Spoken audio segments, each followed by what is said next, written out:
Aha, zelenjav, ker sta obe kameri šle stran, zato. Aha, nisem vedel, ja.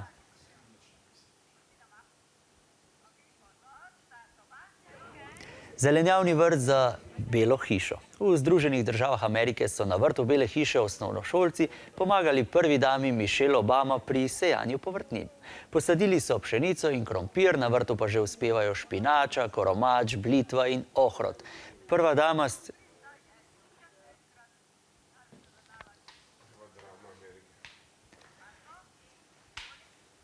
Zelenjavni vrt za Belo hišo. V Združenih državah Amerike so na vrtu Bele hiše osnovnošolci pomagali prvi dami Michelle Obama pri sajenju povrtnin. Posadili so pšenico in krompir, na vrtu pa že uspevajo špinača, koromač, blitva in ohrovt. Prva dama s tem spodbuja otroke, da bi jedli kar se da veliko sadja in zelenjave.